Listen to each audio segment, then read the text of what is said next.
अस्सलाम वालेकुम, मैं हूँ यशवीन जमाल। आप देख रहे हैं मेरा ऑफिशियल यूट्यूब चैनल। कुछ बात करेंगे आज पीटीआई से जुड़ी हुई 3-4 ख़बरें हैं आज के पूरे दिन के अंदर, जो मैं कोशिश करूँगी कि थोड़ी थोड़ी आपके साथ शेयर करूँ। इमरान खान साहब का जो इद्दत मुकम्मल किए बगैर निकाह का मामला है, केस उसमें पेशरफ्त हुई है। बार बार ये बात कही जा रही है कि पाकिस्तान तहरीक इंसाफ के पास लेवल प्लेइंग फील्ड नहीं है, उनकी अभी किसी किस्म की भी कोई इंतखाबी कैंपेन वो ग्राउंड पे नज़र नहीं आ रही। आज थोड़ा सा वो भी हमने देखा है कि वो जो आइस ब्रेकिंग है वो इस हवाले से हुई है, उस पर भी बात करेंगे। थोड़ा सा साइफ़र केस, साइफ़र क्लासिफाइड था, डी क्लासीफाई हुआ था, नहीं हुआ था, पीटीआई का क्लेम है हुआ था, काबीना ने डी क्लासीफाई किया था। एफआईए की जो तहकीकात है वो कुछ और कहानी सुना रही हैं, उस पर भी बात करेंगे। इंतखाबी निशान बल्ला पीटीआई के पास होगा नहीं होगा, उसको लेकर क्या पाकिस्तान तहरीक इंसाफ ने हिकमत अमली इख्तियार की है, उसके हवाले से भी बात करेंगे। और साथ ही साथ कुछ जो है वो कासिम जो हैं, जो बेटे हैं इमरान खान साहब के, उन्होंने भी उनकी तरफ उनके हवाले से भी एक न्यूज़ है जो जमाइमा खान ने शेयर किया ट्विटर पर, तो उस पर भी बात करेंगे इस वीलॉग में।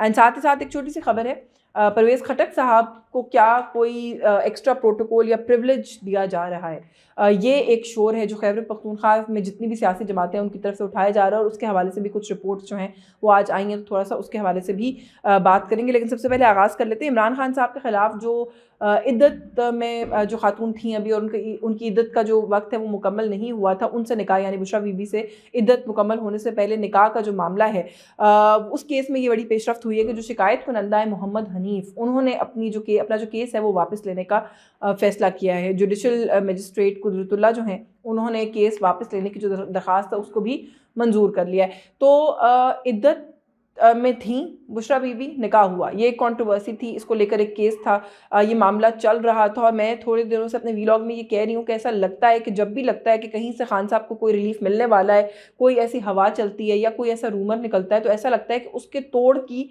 तैयारी पहले से करने की कोशिश कर ली जाती है। तो वो जो खावर मानिका का इंटरव्यू नहीं समझ आ रहा था बहुत से लोगों को, मैं तो उस दिन भी कहा, बल्कि अपनी व्लॉग में भी यही बात की कि ऐसा लग रहा था कि वो जो पूरा एक 55 मिनट का इंटरव्यू है, 55 मिनट जो खर्च किए गए खावर मानिका साहब के ऊपर, वो शायद यही इस्टेब्लिश करने के लिए खर्च किए जा रहे थे कि खातून जो है उसकी इद्दत मुकम्मल हुई थी कि नहीं हुई थी, उनका क्या रिलेशनशिप था, वो रिलेशनशिप कैसे डेवलप हुआ, जो वक्त रिक्वायर्ड होता है एक शादी से निकल कर दूसरी शादी में जाने के लिए, वो पूरा नहीं हुआ और शादी हो गई। तो यही कंट्रोवर्सी क्रिएट करने की कोशिश थी, जो मैंने बार बार कहा कि एक बड़ी डिस्ग्रेसफुल अटेम्प्ट थी।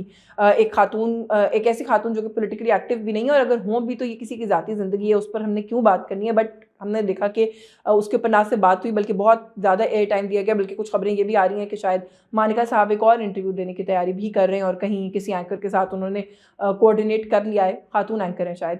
तो देखते हैं कुछ तरह का भी मज़ीद कोई अटैम्प्ट की जाती है कि नहीं की जाती। लेकिन ये जो केस था फ़िलहाल कम से कम उसके हवाले से ये कह दिया गया है कि वो केस जो दरख्वास्त कुनंदा है वो ख़ुद ही वापस लेना चाहते हैं। अच्छा, जो मैंने अभी बात की कि पाकिस्तान तहरीक इंसाफ के लिए क्या कोई फील्ड हमवार नहीं है, जो कि ज़ाहिर है बहुत एविडेंट भी है कि जो टॉप लीडर हैं वो जेल में हैं, जो उनके बाद सेकंड टियर लीडरशिप है, एक एक करके सारे जो है वो डोमिनो इफेक्ट सारे बिखरते चले जा रहे हैं। और कोई भी इस वक्त ऐसे कोई 2 नाम 3 नाम ही मेरे ख्याल है खातिर खा मैं ले सकूँगी सर दस्त, अगर आप मुझसे पूछें, वरना पीटीआई के कोई बड़े रहनुमा ये लीडर बचे नहीं हैं इस वक्त देखने में। लेकिन हमने आपके साथ खबर भी बल्कि शेयर की थी कि वो जो एक लग रहा था कि एक टग ऑफ वॉर हुई है शोएब शाहीन और शेर अफजल मरवत के दरमियान, तो मरवत साहब जो हैं वो जीत गए हैं वो टग ऑफ वॉर। और अब ऐसा लग रहा है कि वो खाली ना सिर्फ जीते हैं बल्कि शायद वो डिज़र्व भी करते थे वो जीत, क्योंकि मैदान में एक बहुत ही शानदार किस्म का वर्कर्स कन्वेंशन, और शानदार मैं इसलिए कह रही हूँ कि मे बी शायद वो पीटीआई के अपने स्टैंडर्ड से कोई बहुत बड़ा इवेंट ना हो, लेकिन इस सूरत हाल में जहाँ ये मुसीबत बनी हुई है और ये कहा जा रहा है मुसलसल कि जी हम तो कॉर्नर मीटिंग नहीं कर सकते, हमारे तो 4 लोग कहीं जमा हो जाएँ तो वहाँ पर पुलिस आ जाती है, वहाँ पर आके लोगों पर पर्चे दे दिए जाते हैं, हमारे लिए तो जीना उठना बैठना मुहाल हो गया, हम कोई सियासी सरगर्मी नहीं कर सकते पीटीआई की प्लेटफॉर्म से।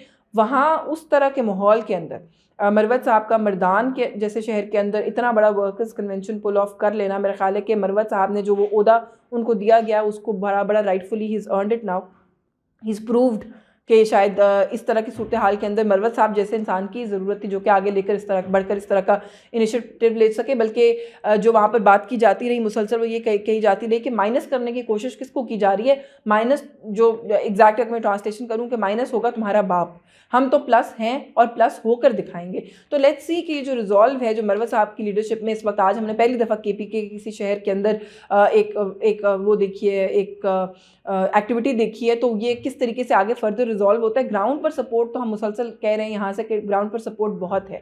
اس سپورٹ کو تھوڑا سا جو چینلائز کرنے کی ضرورت ہے. کیا یہ ہم ازیوم کریں کہ پی ٹی آئی کی طرف سے اس کا باقاعدہ طور پر آغاز ہو گیا ہے؟ تو کچھ ذرائع کا یہ کہنا ہے کہ اس کا آغاز ہو گیا ہے اور اب ایک آرگنائز طریقے سے پاکستان تحریک انصاف بھی، جس طرح بلاول صاحب نے پورے کے پی کے کا دورہ کیا ہے، ورکر کنونشنز کی ہیں، کیونکہ پیپلز پارٹی بھی بار بار یہ کہہ رہی ہے کہ یہ کوئی آفیشیل کیمپین نہیں تھی جو بلاول صاحب نے کی ہے، وہ تو ابھی ہم نے لانچ کرنی ہے. یہ صرف ورکر کنونشنز تھی، لوگوں کو ریچ آؤٹ کرنے کی مہم تھی. تو کیا اسی طرح کا کوئی پی ٹی آئی کی طرف سے بھی ہوگا؟ تو کچھ ذرائع کا یہ کہنا ہے کہ پی ٹی آئی بھی اسی طرح کی کچھ اب ایک آرگنائزڈ ورکر کنونشن کی جو پوری روٹین ہے وہ پلان کر رہی ہے. بلہ انتخابی نشان ہوگا کہ نہیں ہوگا؟ الیکشن کمیشن نے کہا ہے جی کہ آپ کو 20 دن کے اندر الیکشن کرانے ہیں.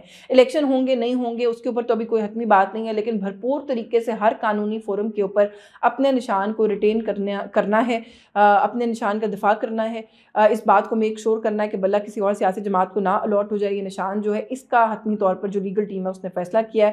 سندھ ہائی کورٹ کو بلکہ موو بھی کر دیا گیا ہے. جو سندھ کے صدر ہیں حلیم عادل شیخ، ان کی جانب سے سندھ ہائی کورٹ میں درخواست دی گئی ہے کہ بلے کے نشان کا معاملہ جب تک ای سی پی اور پی ٹی آئی کے درمیان ریزالو نہیں ہوتا، وہ سٹے انہوں نے لینے کی کوشش کی ہے کہ یہ نشان کسی اور سیاسی جماعت کو نہ الاٹ ہو جائے. تو اس کو لے کر ہم نے دیکھا ہے کہ وہ تیاری کر رہے ہیں. اچھا، ایک بڑی دلچسپ سٹوری ہے انصار عباسی صاحب کی، جو سائفر کا سارا معاملہ ہے اس کو لے کر. عباسی صاحب نے اس کے اندر یہ لکھا ہے کہ ایف آئی اے کی جو تحقیقات ہیں ان سے یہ بات ثابت ہو رہی ہے، یا وہ یہ بات انڈیکیٹ کر رہی ہیں کہ جو سائفر تھا اس کو ڈی کلاسیفائی کرنے کا جو بھی کبھی کوئی خفیہ ڈاکیومنٹ ہوتا ہے، سرکاری ڈاکیومنٹ یا کلاسیفائڈ جس کو کہا جاتا ہے دوسری اصطلاح کے اندر، جو ڈاکیومنٹس ہوتے ہیں ان ڈاکیومنٹس کو ڈی کلاسیفائی کرنے کا ایک پورا سرکاری پروسیجر اور طریقہ کار ہے. اس کے لیے اپروولز ریکوائرڈ ہوتی ہیں، کیبنٹ اپروول بھی کچھ کیسز میں ریکوائرڈ ہوتی ہے. اگر وہ نہ کیا جائے تو آپ اس ڈاکیومنٹ کو جو ہے وہ ڈی کلاسیفائڈ نہیں قرار دے سکتے. پی ٹی آئی کی جانب سے یہ کہا گیا کہ کیبنٹ اپروول ہوئی تھی اور یہ ڈاکیومنٹ ڈی کلاسیفائی کیا گیا تھا، جبکہ ایف آئی اے کی تحقیقات سے یہ ثابت ہوا ہے کہ وزارت خارجہ نے بہت سختی سے اپوز کیا تھا اس ڈاکیومنٹ کو ڈی کلاسیفائی کرنے کے معاملے کو. اور جب اس کو زیادہ پش کیا گیا تھا پرائم منسٹر کی طرف سے، اس وقت کے وزیر اعظم کی طرف سے، تو صرف اس حد تک ہی بات گئی تھی کہ 3 یا 4 لوگ ایسے تھے جس میں چیف جسٹس اور 1-2 لوگوں کا اور نام تھا کہ ان تک یہ ڈاکیومنٹ پہنچایا جا سکتا ہے. اس کے علاوہ اس ڈاکیومنٹ کو پبلک یا ڈی کلاسیفائڈ ڈاکیومنٹ نہیں تصور کیا جا سکتا. اچھا، یہ بھی کہا گیا کہ یہ ساری بات بھی اس کے بعد ڈیسائیڈ ہوئی تھی جب خان صاحب آلریڈی اس کاغذ کو ایک کھلے عام ایک پبلک جلسے میں لہرا چکے تھے. تو اب جب تک یہ فیصلہ ہی نہیں ہوا تھا کہ وہ ڈاکیومنٹ کلاسیفائڈ ہے، ڈی کلاسیفائڈ ہے، اگر ڈی کلاسیفائڈ ہے تو کس ایکسٹینٹ تک ڈی کلاسیفائڈ ہے، کیا فلی ڈی کلاسیفائڈ ہے، کیا آپ کہیں پہ بھی دکھا سکتے ہیں، اس سے پہلے ہی وزیر اعظم صاحب جو ہیں وہ اس کو لہرا چکے تھے. یہ معاملہ کیا قانون کے سامنے خان صاحب کو کسی قسم کی قانونی پکڑ میں لا سکتا ہے؟ یہ ایک سوال ہے. لیکن کچھ ماہر قانون جس کے اندر اعتزاز احسن سر فہرست ہے، ان کی میں نے اس پر رائے لی تو ان کی رائے یہ ہے کہ کسی بھی پرائم منسٹر کے پاس یہ پورا استحقاق ہوتا ہے کہ وہ ایک کلاسیفائڈ یا سیکرٹ ڈاکیومنٹ کے ساتھ جو مرضی کرے. وہ تو ہی وینٹ آن ٹو سے کہ جی وہ اپنے گلے میں ڈال کے پھرے، اس کو کسی پبلک جلسے میں لہرائے، اس کی کاپیاں بنا کے پورے ملک میں بانٹے. دیٹس فار ہم ٹو ڈیسائیڈ. یہ تو کسی اور کا پریروگیٹو ہے ہی نہیں. تو اس بات کے اندر اگر کوئی خان صاحب کو فریم کرنے کی کوشش کر رہا ہے تو خان صاحب اس پہ فریم ہوتے نہیں ہیں انلیس آپ نے زبردستی کسی کو فریم کرنا ہے. تو یہ تو he was very clear on this کہ ایز اے پرائم منسٹر یہ خان صاحب کا پورا اختیار تھا. انہوں نے اس کے ساتھ جو بھی کیا ان کو ایز پی ایم اس کو کرنے کے اوپر کوئی سوال ان سے نہیں کیا جا سکتا.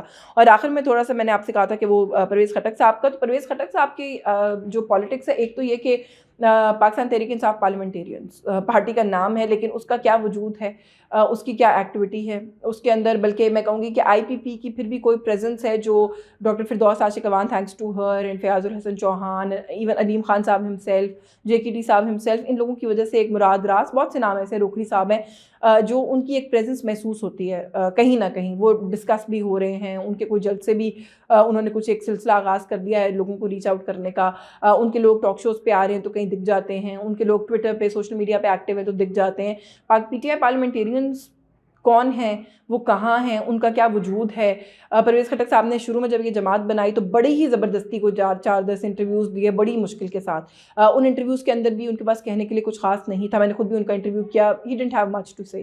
اور اس کے بعد ہمیں لگا کہ شاید ابھی is working on the party organisation اور اس کے بعد وہ کوئی کریں گے، ابھی عمل آگے بڑھائیں گے. لیکن बड़ी सन्नाटा और खामोशी, और साथ ही साथ ANP दीगर जमातें ये मुसलसल कह रही हैं कि जी उनको सूबे के अंदर जो निगरान हुकूमत है उनकी तरफ से सपोर्ट किया जा रहा है। और अब एक स्टोरी ने सर्फिस किया है कि जो फॉरेस्ट डिपार्टमेंट है उनकी व्हीकल्स, उनका फ्यूल इस्तेमाल हो रहा है परवेज़ खटक साहब की जो भी कोई वो थोड़ी बहुत सियासी मूवमेंट कर रहे हैं उसके लिए। काबिल ज़िक्र तो कोई सियासी हलचल अभी तक वैसे उनकी तरफ से हुई नहीं है, लेकिन जो कुछ हो रहा है उसके अंदर भी वो कहीं ना कहीं से उनको कोई सपोर्ट हासिल है। मैंने फंडिंग के हवाले से भी सवाल किया था परवेज़ खटक साहब ने, तो उनके पास कोई खातिर खा जवाब नहीं था। आई डिड आस्क हिम कि आप कहाँ से अपनी जमात को आगे लेके चलेंगे, तो ही सेड जी वो तो लोग हैं जो सपोर्ट करते हैं, इस तरह तो नहीं होता कि आपने बैंक में पैसे रख के पार्टी शुरू करनी होती है। लेकिन अब साबित ही बात हो रही है कि लोग तो सपोर्ट करते हैं कि नहीं करते। अगर ये खबरें दुरुस्त हैं जो कि ज़राए से रिपोर्ट की जा रही हैं मीडिया के अंदर, तो फिर उन्होंने कोई बंदोबस्त कर रखा है शायद सारी सूरत हाल का। मगर इस वक्त एज वी स्पीक इलेक्शन का ऐलान हो चुका है मुल्क के अंदर, मगर PTI पार्लियामेंटेरियंस का कोई वजूद कम से कम मुझे नज़र नहीं आता। तो आज के इस व्लॉग से बस ये कुछ। अगर आपको वीडियो पसंद आई हो तो इसको लाइक कीजिए, हमारे चैनल को सब्सक्राइब कीजिए, इस कॉन्टेंट को शेयर कीजिए। मुझे इजाज़त दीजिए, अल्लाह हाफ़िज़।